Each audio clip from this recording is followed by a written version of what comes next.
All right, good afternoon, everyone. Thank you all for being here this evening. Today in City Council, my administration, along with the Department of Housing and our partners on the City Council, introduced the Green Social Housing Ordinance. Green social housing is a housing production tool that will enable us to construct financially and environmentally sustainable mixed income housing, answering the need for affordable housing and environmental justice in Chicago. Both our challenges with climate change and housing shortage requires a people-centered approach in our solutions, and it ultimately works to address them both head-on. I'm proud to do that, and to do that with this ordinance. When passed, this ordinance will establish an independent nonprofit developer to finance, acquire, and operate sustainable mixed-income housing developments across the city of Chicago. We have long said that housing is a human right. With the Green Social Housing, we are taking another step forward and making this right a reality in Chicago.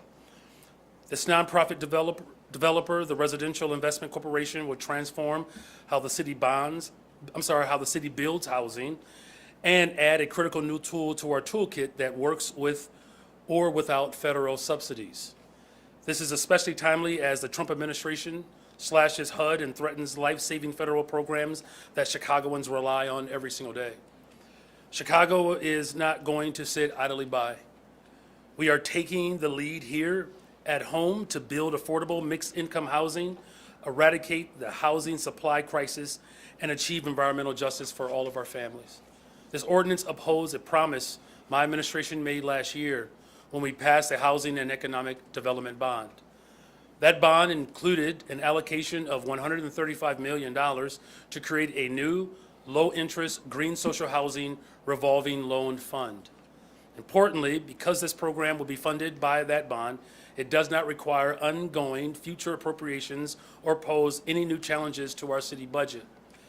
The Green Social Housing financing model will reduce high construction costs through effective partnerships with private sector builders and by reducing requirements to comply with complex, costly federal rules. At the same time, it will take the critical step of increasing the number of housing units in the city that prioritizes tenants' well-being over profit. This is a sustainable, smart way to invest in affordable housing, and I'm proud that Chicago will lead the way. I look forward to working with my colleagues on the City Council to get this done. We are committed to developing our communities. That commitment is what led us to put forward our GO bond plan, this capital bond plan. This is an investment in the infrastructure that our residents rely upon, from street lighting to filling potholes and repairing bridges. Ignoring these needs will only cost us more in the long run. This is an investment in our residents' safety and quality of life. We are committed to continuing conversations with our budget team, our CFO, and council members to find sustainable solutions for investing in our people and resolving our financial challenges. And finally, today, the City Council, we honored Black History Month, along with local leaders, the Honorable Carol Mosley Braun, Larry Huggins, both who have made incredible marks in Black history and Chicago history. The City of Chicago will continue to celebrate Black History Month this evening at our annual reception. And of course, we will do this every day moving forward. We cannot forget the accomplishments and contributions of Black folks in the City of Chicago. It's what has made this city the greatest city in the world. So we cannot forget that diversity is our greatest strength for all, and with that, I'm happy to answer any questions.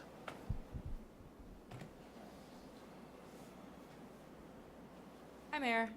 Hi, How are you doing? I'm doing fine, thank you. I'm delaying while I open my questions tab. Sorry about You're that. doing just fine, it's okay. On your bond proposal, alders in debate today criticized your administration for not providing the payment timeline sooner until after the Finance Committee vote. Do you think alders should have been able to consider that timeline before voting on this in committee? Here's what should be in ultimate consideration. How do we actually invest in people? That's the most important thing here, right? And so there's no debate around the infrastructure needs that we have. This is a matter of safety, whether it's potholes, streets that need adequate street lighting, our bridges. That's what's most important here. Do you regret not providing that timeline sooner? Well, again, here's what's most important, but I'm certainly happy to allow our CFO respond to that. I don't like to interrupt the mayor, but I do want to say, we provided all of that information in briefings prior to the finance committee and in the finance committee meeting, and follow up through the chair responses. That information was provided ahead of the vote. Got it. And with concerns over the proposed payment schedule I'm sorry for here. the- I think we just have time for one questions today, you all. Can you all keep people focused here? Thank you, though. Hi, Mayor. Alderman Matt Martin filed an ordinance today that would prohibit Chicago police and other city employees from participating in extremist activities, which could be being a member of an extremist group or recruiting people to join. Do you support making that a reason to discipline or terminate employees, especially considering CPD previously did not punish cops with ties to the Oath Look, we need to Keepers? make sure that the best and the brightest are serving and protecting the streets of Chicago. As far as making sure that we eliminate the malfeasance that matriculates in any division of government, whether it's law enforcement or education or any other critical public servant, we have to have strong guidelines to ensure that the best and the brightest are serving our city. We'll continue to examine what's been presented, but again, my goal is to make sure that all of our departments have individuals that have the same love and regard for anyone, regardless of their ethnicity, their sexual orientation, or their background. Good afternoon, Mayor. On the green social housing ordinance, can you expand a little bit on how the compliance with federal rules will be reduced, or something to that effect that you had mentioned? Our Commissioner Castaneda? Good afternoon. There is no federal money in this program. So this is all going to be funded wholly by the Housing and Economic Development Bond, which means that costly burdens that are placed when you have to use federal funds will not be, these projects will not be subjected to that. Good afternoon, Mayor. Good afternoon. Last week, your Chief of Staff, Cristina Pasiones said that you would abide by the Ethics Board's ruling that requires you to allow the public into the gift room. Several of us have requested entrance, and we've not heard back, and I believe you made statements saying that the video would be sufficient. Can you clarify, please? Yes, the video is sufficient, right? So the ordinance that has been on the books for some time, we've always been in compliance with it. We've actually taken a step forward by providing more transparency than any other administration. So it's not just about the press. So any person who lives in the city of Chicago or otherwise can go and click on the video and see the T-shirts, the hats, scarves, or whatever else has been donated to the city that, of course, I did not accept, that we accepted, but that we did not receive in a personal way. Good afternoon, Mayor. Good afternoon. So this morning, tents at the homeless encampment were removed from Gompers Park on the northwest side on one of the coldest mornings of the year, weeks before a planned accelerated moving event is scheduled to happen. Park District officials said the crews removed smokestacks and propane tanks used to heat tents, but tents were also removed. Can you say if the people from the encampment are being matched with any housing now that tents are being removed? And is the city removing any more structures? Thank you. Chief of Staff Pasion Zayas will speak to that. Hey, good afternoon. So what was done today was sort of like a intermediate step before the accelerated moving event that's scheduled for the first week of March. Because of the extreme weather, we wanted to make sure that we got individuals from outside of the cold into shelter, but then the next step is to actually get them into more stabilized housing, which will happen through the accelerated moving event. So this was just an intermediate step leading up to that event. Okay, so people were connected with shelter? Correct. Okay. Can you say how many? I don't have the latest numbers at this point. Okay, thank you. Thank you. Mayor Johnson, when you announced your plan to borrow another $1 billion and agree to $2 billion plus in debt, a number of people, Chicagoans, said to me, black and brown, by the way, they said that they thought that was a very, to use your favorite word, raggedy plan. They questioned your ability to count, to do simple math. A number of people said that it reminded them of the DEI scams that Elon Musk is exposing on the federal level through Doge. And of course, a lot of people just simply said it's taxation without representation, because people, Chicagoans who aren't even born yet, will be paying. Yeah, well, I am trying to ask, I know he doesn't want to answer my question, but they said that it's taxation without representation because a number of people who aren't even born yet will still be stuck with this debt. Long after, obviously, you've been voted out of office. What do you say to these people? So this is about investing in people, No. and that's what this is ultimately what this investment entails. That we're investing in our infrastructure, we're investing in our public safety, whether it's potholes, whether it's infrastructure. This is what the people of Chicago elected me to do, which is to invest in people. We're moving on to Craig Millimore now. Thank you. Good.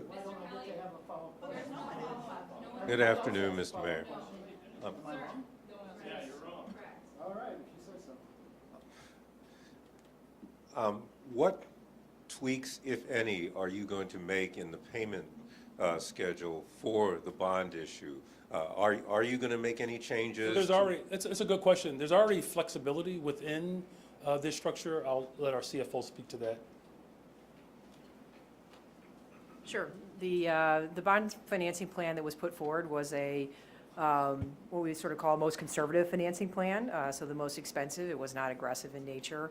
We are going to look at a number of different scenarios, which we will be reviewing and working with aldermen on.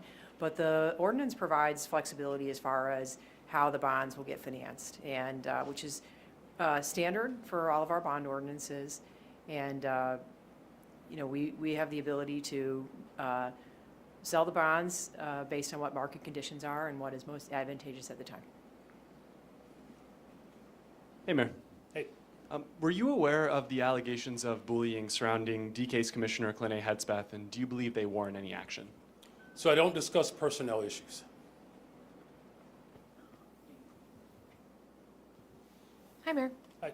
My colleagues reported earlier today that your administration has outlined fresh plans for CPS to pick up the MEABF pension payment, including issuing $242 million in bonds. How will you make the case to stakeholders that any new borrowing to cover this cost would be fiscally responsible? Yeah, here's what's responsible: actually investing in our children. That's what I'm doing.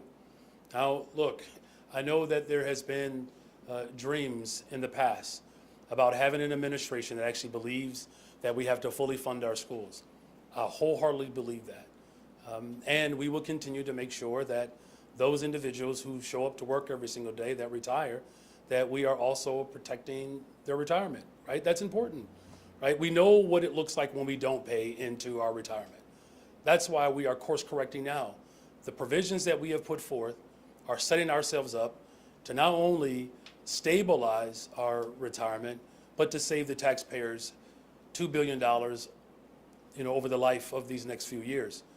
So again, the people of Chicago voted for me because they know that I believe in public education. Ensuring that every single child has a high quality education, that's what these investments are about. Protecting our education also means investing in those who actually do the work. So we will continue to put forth provisions and plans to ensure that every single child has a quality education and that we're actually providing a real commitment to securing people's retirement. Hey, Mayor, there was a kind of procedural vote on the bond plan, right, to send it back to committee. It was very close, 27 to 23. Does that signal to you that, between now and I believe next week, when you expect a vote, that you have some work to do? Do you think the bond plan can get passed as is without any further amendments, tweaks? Well, there's always work to do. We'll continue to listen to people. But again, the most important thing that people have to know about what we have put forward is this is about responding to the infrastructure needs that we have in Chicago. The residents, and my chief operations officer can tell you this, the residents want potholes filled. The residents want to make sure that we're shoring up our bridges. The residents want to make sure that we are providing lighting on our streets because there's a direct correlation between those type of investments and public safety. That's what this investment is about. I was elected to invest in people, and that is exactly what I'm doing. Good afternoon, almost evening. Yeah. Do you have any personal feeling on the speed limit motion that was voted down today, and also the discussion at the end on the Rule 59. Do you feel that it's time to go back to pre-COVID procedures with alders attending meetings in person? You know, I don't often, offer up my personal feelings, but I think in this instance it's appropriate. Look, having safe streets is important, and I believe that everyone who spoke today recognize that and are committed to that. Appreciate the work that Alderman LaSpada has done around this. And there are some real challenges that we have in terms of the equitable nature of what we are all desiring in this city, but that has been absent.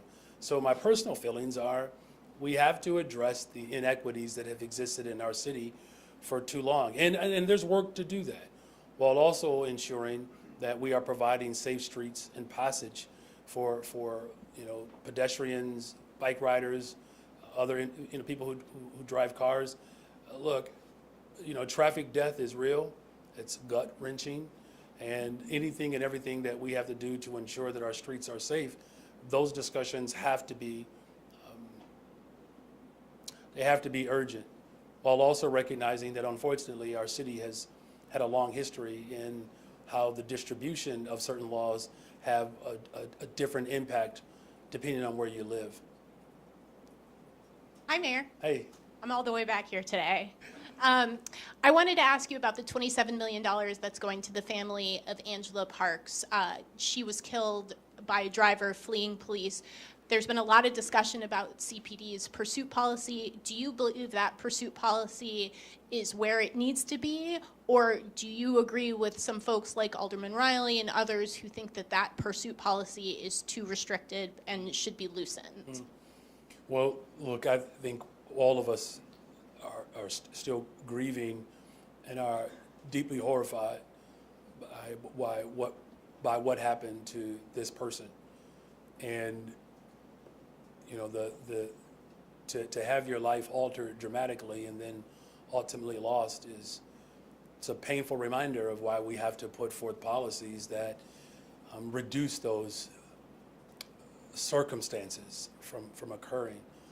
As far as where else we can go, with this particular policy, what I've expressed to the superintendent and other advocates, constitutional policing is still front and center. We do have to examine a little bit deeper how past practices have harmed folks. Look, in terms of even, the consent decree, since I've been in office, it went from 3% compliance at the top to 16%, but at the preliminary level, we're at 88% of compliance, and the secondary, just as before we actually put forth those provisions into action, we're at 52%. A lot of work to be done, don't misunderstand me.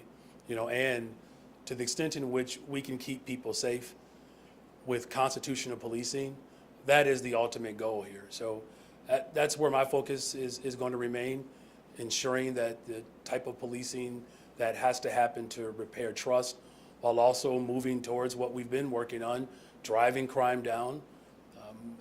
I don't know if this is appropriate to just attach it, but I do think it's important that we do note that as policing gets better and we put forth the full force of government, keeping people safe is the ultimate goal. Eliminating those type of encounters so it doesn't harm people, but violent crime is down in Chicago. Since I've been in office, it continues to fall. So having a balance where there's real constitutional policing that provides, law enforcement with the strength that it needs to carry out its responsibility, while also ensuring that we are moving in a more progressive interaction, that's the balance there. And I'm not saying it's been easy, especially because, many of the settlements that we're dealing with right now predate many of us in this room, right? So a lot of work to be done, but finding that strong balance between the two, that is the work, and I'm committed to doing that. Hi, Mayor. Hi. In Governor Pritzker's budget proposal that he introduced today, he included a ban on cell phones in classrooms, except in the case of an emergency or a threat. Is that something you support? Well, look, it's a proposal. I have not had a chance to look at all of the provisions that have been put forth in the governor's budget. I will examine his proposal, but at this moment, I don't have a position on any of the things that he's put forth because it just came out today. But our team will look closely at all those provisions and proposals. But here's the part that's most important to me. We have to do better in terms of how we fund our education system. And everybody's in agreement with that. We all have to do better. We have to make sure that the Chicago Transit Authority that pumps out the greater share of revenue as well as usage, that there's an equitable distribution coming from Springfield for our transportation system. And to be very specific around education, we're talking about bilingual education, special education, transportation within our public schools to get people, move people around. As I said before, there are revenue ramifications, right, to his proposal, and there are municipalities around the state that believe that the LGDF has to increase in order for us to be able to fund the critical services. Local government, the personal property replacement tax, we're looking at that, how to make sure that the losses that corporations are allowed to carry don't harm our ability to actually generate revenue to respond to the needs like housing, education, healthcare, transportation, and having good paying jobs. So there's a lot to unpack there, and our team is certainly committed to doing that work to understand those proposals, but again, staying laser focused on what the people of Chicago need as the economic driver for the entire state of Illinois. All right, thank you all very much. Have a good evening.